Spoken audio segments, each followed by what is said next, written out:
அதிகாலை 5 மணி. அறையின் கதவு தட்டப்படும் சப்தம் எரிச்சலாக இருந்தது. சட்டை கூட போடாமல் பனியனுடன் சென்று கதவை திறந்தேன். அங்கே அறிமுகமில்லாத ஒரு சிறுவன். யாரப்பா நீ? காலங்காத்தால வந்து கதவை தட்டி உசுர வாங்குற? எதுக்கு? கொட்டாவி விட்டபடி கேட்டேன் என்று தான் சொல்ல வேண்டும். தெருவில் பால்காரர்களின் சைக்கிள் பெல் ஒலி, இட்லி கடையில் ஒலிக்கும் பக்தி பாடல் ஆகியன வைகரையை வரவேற்றன. அந்த சிறுவன் என்னை ஏற இறங்க நோக்கினான். வழக்கரம் நெற்றிக்கு சென்றது. சலாம் போட்டான். வணக்கம் சார், என் பேர் சுப்பிரமணியன், வயசு 12. எல்லோரும் என்னைய சுப்புருன்னு கூப்பிடுவாங்க. வீடு வீடாக போய் அவங்க சொல்கிற வேலையை செஞ்சு கொடுப்பேன். பேச்சினில் பணிவு, பார்வையில் கம்பீரம். மன கேமராவில் அவனை கிளிக் செய்தேன். தொடர்ந்து அவனே பேசினான். நேற்று பகல் பூராவும் நீங்கள் வீடு தேடி அலைஞ்சதும், பூசாரி அருணாச்சலம் ஐயா தயவால் சாயந்தரம் போல் இந்த ரூம் கிடைச்சதும் வரையில் எனக்கு தெரியும். நான் குறுக்கிட்டேன். சரி, இப்போ நீ எதுக்கு வந்த? சொல்லிவிட்டு கிளம்பு என்றான். தப்பாக நினச்சிக்காதீங்க, பஞ்சாயத்து நள்ளியில் தண்ணி வருது, குடமோ பானையோ இருந்தால் கொடுங்க. சத்த நேரமானால் கூட்டம் ஜாஸ்தி ஆகிடும். பணிவாக வந்தது அவன் குரல். நேற்று மதியம் பூசாரி அருணாச்சலம் அண்ணாச்சி கூறியிருந்தார், தண்ணி பிடிக்க குடம் ஒன்று வாங்கிக்க. அப்போது வாங்குவதற்கு மறந்து விட்டேன். இப்போது இந்த சிறுவன் முன்னே தலை சொரிந்தேன் என்று தான் சொல்ல வேண்டும். இல்லைப்பா, நான் குடம் எதுவும் வாங்கலை, இன்னைக்கு வாங்கிடுறேன், நாளையிலிருந்து தண்ணி பிடிச்சி கொடு. பதிலை எதிர்பாராமல் கதவை அடைத்தேன். தூக்கம் முழுக்கி எடுத்தது. பேப்பர் கப் தயாரிக்கும் கம்பெனியில் சப் மேனேஜர் வேலை. ஊர் விட்டு ஊர் வந்து விட்டேன். தங்குவதற்கு ரூம் தேவை. திருமணமாகாதவருக்கு கிராமப்புறங்களில் வீடோ அல்லது ரூமோ கிடைப்பது மிகவும் சிரமம். அப்பாவின் பால்யகால நண்பரும் எங்கள் கிராமத்தைச் சேர்ந்தவருமான பூசாரி அருணாச்சலம் அண்ணாச்சி இந்த ஊரில் வெகு நாட்களாக குடியிருப்பதனால் அவரது சிபாரிசில் தான் இந்த ரூம் கிடைத்தது. ரூமுக்காக நேற்று பகல் முழுவதும் இருவரும் அலைந்தோம். அலுப்பு இன்னும் மாறவில்லை. படுக்கையில் சாய்ந்து கொண்டேன். ஞாயிற்றுக்கிழமை என்பதால் கம்பெனிக்கும் போக வேண்டியது இல்லை. ஊருக்கு புதிது என்பதால் வெளியார் பழக்கங்களும் இல்லை. மீண்டும் கதவு தட்டப்படும் சப்தம். எழுந்தேன். மணி 11. சட்டையை அணிந்து கொண்டு கதவை திறந்தேன். மீண்டும் அதே சுப்புரு. தோளில் ஒரு பிளாஸ்டிக் குடம், அது நிறைய தண்ணீர். சார், குடி தண்ணீர் ஒரு குடம் கொண்டாந்திருக்கேன், வச்சுக்குங்க. என் பதிலை எதிர்பார்க்காமல் உள்ளே சென்றான். ஒரு மூலையில் குடத்தை வைத்தான். அவனது வாயிலிருந்து வரும் முணுமுணுப்பு தெளிவாக புரிந்தது.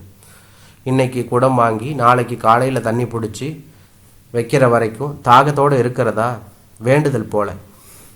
அக்கறையை நினைத்தேன். ஆச்சரியப்பட்டேன். வெளிக்காட்டவில்லை. சிறிது பொய்யான கோபம் தேவைப்பட்டது. இப்போ உங்ககிட்ட தண்ணி கேட்டனா?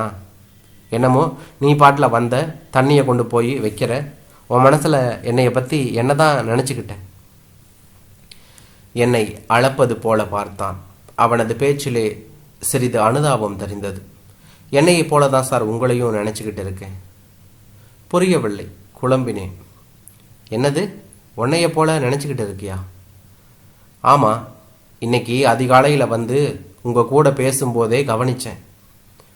என்ன கவனிச்ச? என் நெற்றி சுருங்கியது. சார், நீங்கள் இப்போ தான் சட்டை போட்டிருக்கீங்க. காலையில் நான் வந்தப்போ வெத்து பனியனோட தான் இருந்தீங்க. அந்த பனியனில் 3 ஓட்டை, முன்னால் 1 பின்னால் 2. கையில் வசதி உள்ள பார்ட்டியாக இருந்தால் அந்த பனியனை எல்லாம் போடுவையிலா?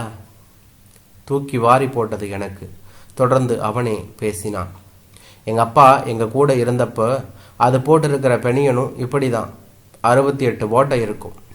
கையில் தான் சில்லற காயின் இல்லைனாலும் பனியனில் அழகான காயின்ஸ் வட்டமாக இருக்கும். சற்றே நிறுத்தினான். பெருமூச்சு விட்டான். அவன் பேசுவதை கவனித்தபடியே நின்றேன் நான். கையில் உள்ள காயின்ஸ் ஜாஸ்தியாக இருக்கிறப்போ வசதி தெரிகிற மாதிரி, நம்ம ட்ரெஸ்ஸில் உள்ள காயின்ஸ் ஜாஸ்தியாக இருக்கிறப்போ வறுமை தெரியும் இல்லையா? நீங்கள் வெளியே வந்தா பண்ணினாலும் உள்ள என்னை போல நொந்து போன ஆளு சார். எதிர்பார்க்கவில்லை. எதுவும் பேச முடியவில்லை. கண்களில் நீர் முட்டியது. உண்மை, முற்றிலும் உண்மை.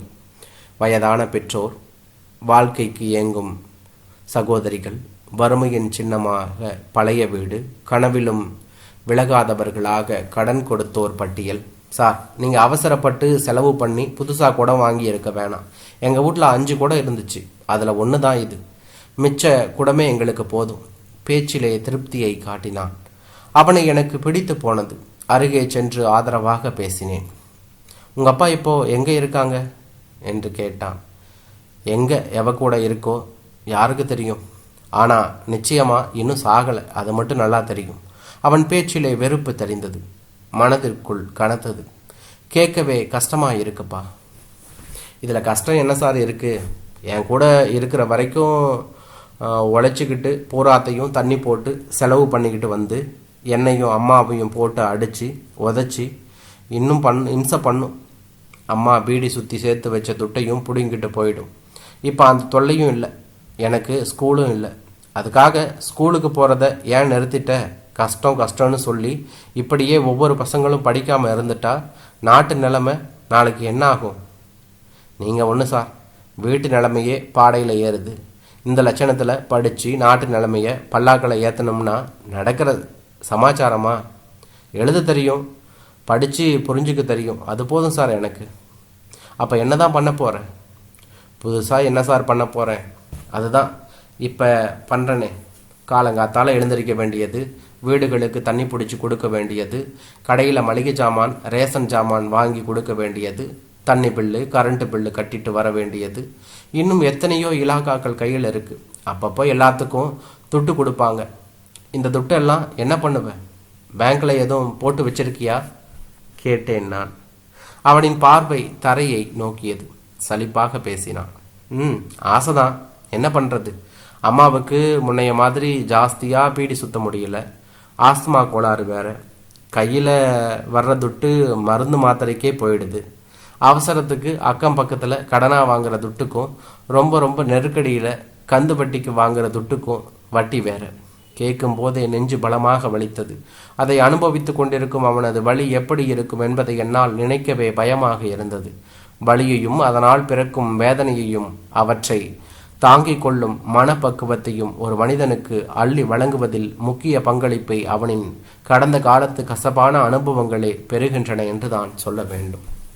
அந்த அனுபவங்களின் கால எல்லையை இந்த பையன் சுப்புரு மீது திணித்து பார்த்தால் அவன் பிறந்ததிலிருந்தே அனுபவங்களை தேட தொடங்கிவிட்டான் என்ற முடிவுக்கு தானே வரவேண்டி உள்ளது. உழைக்கும் உனக்கும் கீழே உள்ளவர்கள் கோடி, நினைத்து பார்த்து நிம்மதி நாடு. படத்துக்காக எழுதினாலும் பாடமாக எழுதப்பட்ட கவியரசுவின் பாடல் வரிகள் என் நெஞ்சுக்குள் நிழல் ஆடின. அப்படின்னா உனக்கு கூட பிறந்த அண்ணன் தம்பி அக்கா தங்கச்சி? நான் ஒருத்த மட்டும்தான் சார். போன ஜென்மத்து புண்ணியம்னு சொல்லுவாங்களே, அந்த புண்ணியத்தை எங்கள் அம்மா பண்ணி இருக்காங்கன்னு என்னால் ஃபீல் பண்ண முடியுதுங்க. பாவம் எங்கள் அம்மா 5 பிள்ளைங்களை அடுத்தடுத்து பெற்று ஆண்டவங்கிட்ட கொடுத்து பிடிச்சிட்டு 6வதாக என்னைய பெற்று எனக்காக ஆவியை அமைக்கு பிடிச்சி வச்சுக்கிட்டு இருக்காங்க. இதற்கு மேல் அவனை தாமதித்து வைக்க விரும்பவில்லை. பேச்சை மாற்றினேன். என் மணிப்பரசிலிருந்து 50 ரூபாய் நோட்டு ஒன்றை எடுத்து அவனிடம் நீட்டினேன். தண்ணி கொண்டாந்துருக்கிற, குடம் வேற தந்திருக்கிற, இதை வச்சுக்க, கொண்டு போய் உங்கள் அம்மா கிட்ட கொடுத்து ஒரு குடம் வாங்கிக்க. அவன் வாங்கவில்லை. இருக்கட்டும் சார், குடத்துக்கெல்லாம் துட்டு வேணாம், பழைய குடம் தானே. உங்களை பற்றி சொன்னப்போ நம்ம குடத்தில் ஒன்றை எடுத்துக்கிட்டு போய் கொடுன்னு எங்கள் அம்மா தான் சொன்னிச்சு. இப்போது இந்த துட்டை கொண்டு போய் கொடுத்தா ரொம்ப வருத்தப்படும். என் மேலே தப்பாக நினச்சி கோவிச்சுக்கும். நேரில் பாராத போதிலும் அவனது தாயார் மீது மதிப்பும் மரியாதையும் எனக்குள் பிறப்பதை உணர்ந்து முடிந்தது. 2 மாதங்களுக்குள் சுப்புருவும் நானும் நண்பர்களாகிவிட்டோம். கம்பெனிக்கு லீவான ஞாயிற்றுக்கிழமை மற்றும் விடுமுறை நாட்களில் எல்லாம் கூடுதலான நேரத்தை எனது ரூமில் தான் கழிப்பான் சுப்புரு. நான் சொல்லாமலேயே எனக்கான வேலைகளை இழுத்து போட்டு கொண்டு செய்வான். அப்பப்போ வாங்கி வைக்கின்ற பத்திரிகைகள் சஞ்சிகைகள் எல்லாவற்றையும் எடுத்து வைத்து கொண்டு அத்தனையும் படிப்பான். அவனுக்கு பிடித்த ரசிக்கின்ற பகுதிகள் வரும்போது என்னிடம் மினைக்கெட்டு சொல்லுவான். புரியாத வார்த்தைகள் கண்ணில் படும்போது என்னிடம் கேட்டு சந்தேகத்தை போக்கிக் கொள்வான். அப்பப்போ தனது வீட்டு கஷ்டங்களை பற்றி கூறுவான். ஆறுதல் சொல்வேன். அமைதி பெற்று செல்வான் என்று தான் சொல்ல வேண்டும். சார், இதில் 100 ரூபாய் இருக்கு, கவனமாக வச்சு அடுத்த வாரம் கொடுங்க. சில்லறையும் நோட்டுமாக பொட்டலம் ஒன்றை அவன் நீட்டிய போது நான் திடுக்குற்றேன். எதுக்கு என்கிட்ட தர்ற? உங்கள் அம்மா கிட்ட கொடுத்து வச்சுட்டு அப்புறமா வாங்கிக்க வேண்டியதானே? மறுத்தேன் நான்.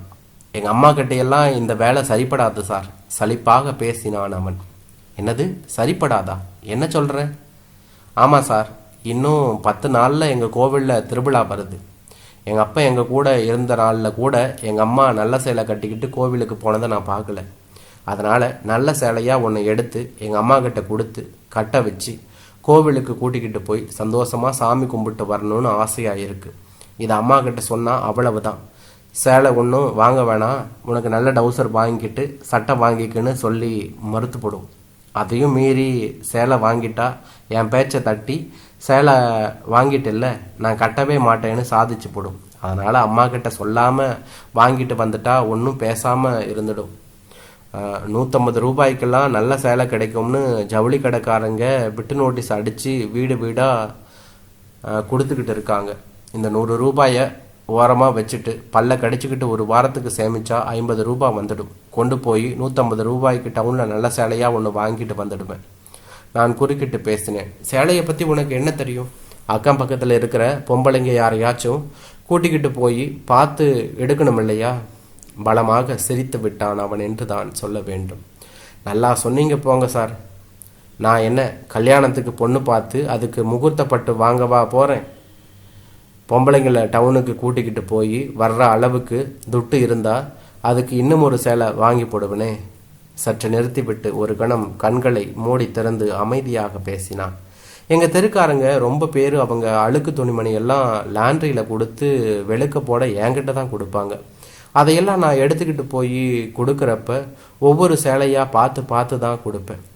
இதில் ஏற்ற மாதிரி சேலையை எங்கள் அம்மாவுக்கு பொருத்தமாக இருக்குன்னு மனசுக்குள்ளேயே ஒரு கணக்கை போட்டு கூட்டி பெருக்கி வச்சிருக்கேன். அதனால் இதெல்லாம் ஒரு பிரச்சனையே இல்லை, பார்த்துக்கலாம். கஷ்டத்திலும் அவனது பாசம் துளங்கியதை கண்டபோது என் கண்கள் கலங்கின. அதுக்கு 10 நாள் வரைக்கும் டிலே பண்ணணுமா? இன்னும் 50 ரூபா தானே, அதை நான் கொடுக்குறேன். இன்றைக்கே காலையில் 10:30 மணி பஸ்ஸை பிடிச்சி டவுனுக்கு போய் நல்ல சேலையாக ஒன்று வாங்கிக்கிட்டு வந்துடு. சாயந்தரம் 3 மணிக்குள்ளே வந்து சேர்ந்துடலாம் இல்லையா? ஆலோசனை கொடுத்தேன் நான் என்று தான் சொல்ல வேண்டும். ஒரு கணம் நின்று யோசித்தேன். மனதில் சரி என்று பட்டிருக்க வேண்டும் போலும். தலையை அசைத்தான். சார், நீங்கள் சொல்கிற மாதிரியே செஞ்சு போடுறேன். ஆனால் இந்த 50 ரூபாய் கழியிற வரைக்கும் உங்ககிட்ட வேலை பார்த்துக்கிட்டு தான் அப்புறம்தான் துட்டு வாங்குவேன். அவனுக்குள் தன்மானம், அதுவே அவனின் ஆதாரம். வியந்து போற்றினேன். எனினும் விட்டு கொடாது பேசினேன். இந்த 50 ரூபாய்க்கு இம்புட்டு கண்டிஷனா? 50 ரூபாயா இருந்தா என்ன, 50 லட்சம் ரூபாயா இருந்தா என்ன சார்? எங்கள் அம்மா ஒரே ஒரு விஷயத்தை மட்டும் ரொம்ப ஸ்ட்ராங்காக சொல்லி கொடுத்துருக்கு. அடிமைப்பட்டு வாழ்ந்தாலும் கடமைப்பட்டு வாழாதேன்னு. அது மற்றவங்க எல்லோருமே என்னைய ஒரு வேலைக்காரனாக பார்க்குறப்ப நீங்கள் மட்டும் உங்கள் கூட பிறந்தவன் போல பார்க்குறீங்க, பழகுறீங்க. இதே பெரிய கடமை தான் சார். ஆனால் ஒதுக்கவோ இல்லை ஒதுங்கவோ முடியலை. இது மட்டும் போதும் சார். நான் அம்மா புள்ள, எந்த நிலைமையிலும் எங்கள் அம்மா சொல்ல தட்ட மாட்டேன் சார். அவன் புறப்பட்டு சென்று விட்டான். எனக்குள் ஒரு முடிவெடுத்தேன். இந்த கோவில் திருவிழாவை முன்னிட்டு வெளியூரிலிருந்து நண்பர்களும் உறவினர்களும் சுவாமி தரிசனம் செய்யவும் தமது நட்பு உறவுகளை சந்திக்கவும் வருவார்கள். இந்த சந்தர்ப்பத்தில்தான் நானும் சுப்புரு வீட்டுக்கு போவது சரியாயிருக்கும். கோவிலில் சுவாமி தரிசனம் செய்துவிட்டு அப்படியே சென்று சுப்புருவின் தாயாருக்கு எனது வணக்கத்தை தெரிவித்துவிட்டு நலத்தையும் விசாரித்துவிட்டு வர வேண்டும். அதில் முக்கியமாக சுப்புருவை மகனாக பெற்றதுக்கு நீங்கள் ரொம்பவும் புண்ணியம் பண்ணியிருக்கணும் என்று அவர்களது காதும் மனதும் குளிர நேரில் சொல்லிவிட்டு வர வேண்டும். செல்லும்போது பழங்கள் பண்டங்கள் வாங்க வேண்டும். அப்போது பணத்துக்கு முழிக்காமல் முன்னேற்பாடாக எடுத்து வைக்கலாம். 200 ரூபாய் பணத்தை எடுத்து தனியே வைத்தேன் என்றுதான் சொல்ல வேண்டும். அதிகாலை தண்ணீர் பிடித்து வைக்க சுப்புரு வரவில்லை. நானும் அலட்டவில்லை. என்ன வேலை இருக்கோ சரி சரி, சாயங்காலம் பார்த்துக்கலாம். பூஜாரி அருணாச்சலம் அண்ணாச்சி பரபரப்பாக வந்தார் என்று தான் சொல்ல வேண்டும். நம்ம சுப்புரு பயலோட அம்மா தவறி போச்சு. விரைந்து போய்விட்டேன் நான். சில நிமிடங்கள் எதுவுமே செய்ய முடியவில்லை. சட்டை பையிலிருந்து அலைபேசியை எடுத்து கம்பெனியின் பகல் நேர வாட்ச்மேனிடம் விவரத்தை சொல்லி பெரிய மேனேஜர் வந்ததும் நான் லீவு சொன்னதாக சொல்லும்படி பேச நினைத்தேன். வாட்ச்மேனின் ஃபோன் சுவிட்ச் ஆஃப் ஆக இருந்தது. வேறு வழி இல்லை. 9 மணி போல கம்பெனிக்கு போய் ஒழுங்காக லீவ் லெட்டர் கொடுத்து விட்டு தான் வரணும். அலைபேசியில் சொல்வது பெரிய மேனேஜருக்கு பிடிக்காது. அருணாச்சலம் அண்ணாச்சியை நோக்கினேன். அண்ணாச்சி, நீங்கள் முன்கூட்டியே போயிடுங்க, நான் கம்பெனிக்கு போய் லீவு சொல்லிட்டு வந்துடுறேன். ஆகட்டும்பா, ரொம்ப நேரம் லேட் பண்ணிடாத, அப்புறம் தூக்கிட்டாங்கன்னா பின்னாடி வருத்தப்பட்டு பிரயோஜனம் இல்லை. கம்பெனி மேனேஜர் வரும்போது மணி 10:30 ஆகிவிட்டது. விபரத்தை சொல்லி வெளியே வரும்போது மணி 11 என்று தான் சொல்ல வேண்டும். அலைபேசி அலறியது. அதிலே அருணாச்சலம் அண்ணாச்சி. என்னப்பா இம்பிட்டு லேட்டு பண்ணிக்கிட்டு இருக்க? நீர்மாலை எடுக்க கிளம்பிட்டாங்க, 1 மணிக்குள்ளே தூக்கிடுவாங்கன்னு பேசிக்கிறாங்க. எனது பதிலை எதிர்பாராமல் பேச்சை துண்டித்து விட்டார் என்று தான் சொல்ல வேண்டும். ரூமுக்கு வந்து விட்டேன். ஏற்கனவே ஒதுக்கி வைத்திருந்த 200 ரூபாய் பணம் என்னை ஏளனம் செய்தது. என் போன்ற பணம் மட்டும் நிலையானதல்ல என்று நினைக்காதே. எங்களை வைத்து அதை செய்யலாம் இதை செய்யலாம் என நினைத்து போடும் திட்டங்களும் நிலையானது அல்ல. பழமும் பண்டமும் வாங்க வைத்திருந்த அந்த பணத்திற்கு அழகான ரோஜாப்பூ மாலை வாங்கினேன். கண்டதும் ஓடி வந்தான் சுப்புரு. கதறினான் என்று தான் சொல்ல வேண்டும். அவனது இழப்பு கிடங்கு மிகவும் ஆழமானது. அதை ஆறுதல் வார்த்தைகளால் நிரப்ப நினைப்பது அர்த்தமற்றது. ரோஜாப்பூ மாலையை அந்த அம்மையாரின் பூத உடலின் மீது சாத்தினேன். வாழும் காலத்தில் பார்த்து வாழ்த்து பெற நினைத்தவன் இப்போ வாழ்க்கையை முடித்த பின் வழியனுப்ப வந்திருக்கின்றேன். வணக்கத்தை தெரிவித்து சொல்ல எண்ணியிருந்தவன் இப்போ அஞ்சலியை செலுத்தி கொண்டிருக்கிறேன். முன்பின் பார்த்ததில்லை, பழகியதில்லை. ஆனால் பதறிக்கொண்டிருக்கும் இதயத்தை எண்ணி வியக்காமல் இருக்கவும் முடியவில்லையே. குடம் நிறைத்து தண்ணீர் கொடுத்துவிட்ட தெய்வத்திற்கு துளி துளியாய் கண்ணீர் காணிக்கை கொடுத்து கொண்டிருந்தேன். அழுதழுது காய்ந்து போன கண்களை துடைத்தபடி என்னை அழைத்த சுப்புரு லேசாக சிரிப்பதற்கு முயற்சி செய்து கொண்டிருந்தான். சார், நீங்கள் கொடுத்த துட்டும் சேர்த்து நேற்று மதியம் அம்மாவுக்கு சேலை வாங்கிட்டேன். கொண்டாந்து காட்டினப்போ ரொம்ப நல்லா இருக்குன்னு சந்தோஷப்பட்டுச்சு. வாங்கின கடனை மிச்சம் வைக்காம வேலை பார்த்து அடைச்சிடுன்னு சொல்லுச்சு. நைட்டு 7 மணிக்கு மேலே தான் ஆஸ்துமா கோளாறு ஆரம்பிச்சு. மூச்சு விட முடியாமல் ரொம்பவும் கஷ்டப்பட்டுருச்சு. ஹாஸ்பிட்டலுக்கு கூட்டி போகலாம்னா ஆட்டோ பிடிக்க கூட கையில் துட்டில்லை. கடுப்பாகினேன் நான். ஓங்கி அறைய வேண்டும் போல கோபம் வந்தது. துட்டில்லைன்னா என்கிட்ட வந்திருக்க வேண்டியது தானே. நான் என்ன எங்கேயாச்சும் தொலைஞ்சா போயிட்டேன்? என் பேச்சில் காட்டம், அவன் முகத்திலோ வாட்டம் என்று தான் சொல்ல வேண்டும். என் பேச்சை மறுக்கும் பாணியில் அவனது தலையசைப்பு. இல்லை சார், நீங்கள் எவ்வளவோ ஹெல்ப் பண்ணியிருக்கீங்க. இதுக்கு மேலேயும் தொந்தரவு பண்ண மனசு வரலை. அதனால தான் வேலை பார்க்குற வீட்டுக்கெல்லாம் போய் கெஞ்சினேன். அப்புறம் ஜீவனற்று கேட்டேன் நான். விரக்தியோடு தொடர்ந்தான் அவன் என்று தான் சொல்ல வேண்டும். பின்பு சிறிது நேர அமைதிக்கு பிறகு, அப்புறம் என்ன, கோவில் திருவிழாவுக்கு கொடுக்கவே துட்டு இல்லை, இதில் நீ வேற, போப்பா போய் பக்கத்து வீட்டு பக்கம் கேட்டு பாருன்னு காப்பி அடித்த மாதிரியே எல்லோரும் சொல்லிவிட்டாங்க. எல்லா சாமியும் வேண்டிக்கிட்டு வீட்டுக்கு வந்தேன். நான் வர்றதுக்குள்ளே அந்த சாமியெல்லாம் வந்து அம்மாவை கூட்டிகிட்டு போயிட்டாங்க. வெளியூரிலிருந்து அவனது உறவினர் சிலர் வந்திருந்தார்கள். ஆக வேண்டியதை அவர்கள் கவனித்து கொண்டிருந்தார்கள் என்று தான் சொல்ல வேண்டும். ஒரு ஓரமாக நிறை போதையில் என்னதான் நடக்கிறது என்று தெரியாத நிலையில் உட்கார்ந்திருந்த ஒருவரை காட்டியபடி, இறந்தவரின் புருஷன் இவன்தான் என சிலர் பேசியதை கவனித்தேன். ஆனால் அவரை பற்றி சுப்புரு என்னிடம் எதுவும் பேசாததாலும் ஏற்கனவே ஆரம்பத்தில் பேசிவிட்டதாலும் நானும் எதுவும் கேட்கவில்லை. சுப்புரு நேற்று வாங்கி வந்த சேலையை தான் தாயார் சடலத்திற்கு உடுத்தி இருந்தனர். என் அருகே நெருங்கி வந்த சுப்புரு காதுக்குள் ரகசியம் போல பேசினான். சார், இந்த சிகப்பு சேலை எங்கள் அம்மாவுக்கு எம்பிட்டு அழகா இருக்குன்னு பார்த்தீங்களா? அதுக்கு ஏத்தாப்புல குங்குமம் போட்டு அப்புறம் பூவு மாலை எல்லாமே சேர்த்து சாமி மாதிரியே இருக்கு இல்லையா? என்ன பதில் சொல்வதென்று தெரியாமல் வாயடைத்து நின்றேன். இறுதி யாத்திரை புறப்பட தயாரான போது வெள்ளை துணி கொண்டு வந்து கழுத்துக்கு கீழ் சடலத்தை மூடினார்கள். பிணத்தின் மீது கணிசமான அளவு சில்லறை நாணயங்கள் ரூபாய் நோட்டுகளுமாக போட்டார்கள். கண்ணீரும் சிந்தினார்கள். அவர்களின் கண்ணீரை கண்டபோது ஆச்சரியமும் காசை கண்டபோது அருவருப்பும் தனக்குள் ஏற்படுவதை தன்னுடைய முகக்குறிப்பிலேயே காட்டினான் சுப்புரு. மறுகணம் யாருமே எதிர்பாரா விதமாக அங்கே வந்த சுப்புரு அத்தனை காசுகளையும் வலித்து அள்ளி எடுத்தான். நேராக பூசாரி அருணாச்சலம் அண்ணாச்சியிடம் சென்றான். அவரது கையில் திணித்தான். பூசாரி ஐயா, நேற்றுக்கு நான் எங்கள் அம்மா உசுரை காப்பாற்ற துட்டுக்கு அலைஞ்சப்போ இதே ஆளுங்க கோவில் திருவிழாவுக்கு கொடுக்கவே துட்டு இல்லைன்னு சொல்லி விரட்டினாங்க. அதனால் இந்த துட்டை கோவில் திருவிழாவுக்கு எடுத்துக்குங்க. விரைத்து நின்றார் பூசாரி. வேதனையுடன் தொடர்ந்தான் சுப்புரு. இந்த ஊர்க்காரங்களுக்காக நாயா ஒழிச்சேன். அவசரத்துக்கு யாரும் உதவலை. இப்போ பிச்சை போட்டிருக்காங்க. அருணாச்சலம் அண்ணாச்சி தனது வார்த்தையில் சிறிது காட்டத்தை ஏற்றியபடி அவனை நோக்கினார். சுப்புரு, நீ பேசுறது கொஞ்சமும் நல்லா இல்லைப்பா. வயசுக்கு ஏத்தாப்புல பேசணும். உங்கள் அம்மா இறந்தது எங்களுக்கும் வருத்தம் தான்ப்பா. ஆனால் நீ இப்போ பேசனையோ நாயா உழைச்சேன்னு ஒத்துக்கிறேன். சற்று நிறுத்திவிட்டு நிதானித்து அமைதியாக பேசினார். இந்த இடத்துல பேசக்கூடாது தான். ஆனால் நீ பேசின பேச்சுக்காக சொல்கிறேன். தப்பா நினைக்காத. நீ சும்மாவா உழைச்ச? சொல்லு. யார் யார் உங்ககிட்ட வேலை செஞ்சாங்களோ அவங்க எல்லோரும் வேலை முடிஞ்ச கையில் துட்டு கொடுத்து தானே அனுப்புனாங்க. எவராச்சும் கடன் சொல்லியோ இல்லை ஏமாத்தியோ விட்டது உண்டா? சொல்லு. பூஜாரியின் முகத்தை ஒரு கணம் முற்று பார்த்தான் சுப்புரு. அதன் பின்பு அவன் பேச்சும் அமைதியாகத்தான் வந்தது. நெசந்தான் பூசாரி ஐயா, நான் பார்த்த வேலைக்கெல்லாம் கூலி கொடுத்தாங்க. ஆனால் காட்டின விசுவாசத்துக்காக கடனையாச்சும் கொடுத்து உதவி இருக்கலாமே. மனிதாபிமானம்னு சொல்லுவாங்களே, அதை இந்த டைம்லையாவது காட்டிருக்கலாம் இல்லையா? நான் இந்த ஊரில் தானே குடியிருக்கேன். உதவியாக கொடுத்தா பணத்தை ஓடி ஆடி வேலை பார்த்து கழிச்சு விட்டுருப்பேன் இல்லையா? கூட்டமே தலை குனிந்து நின்றது. அடுத்து அவனின் பார்வை என் மீது விழுந்தது. சார், எங்கள் அம்மாவுக்கு சேலை வாங்குறதுக்கு துட்டு போதாமல் உங்ககிட்ட கை நீட்டி வாங்கிட்டு இருக்கேன்.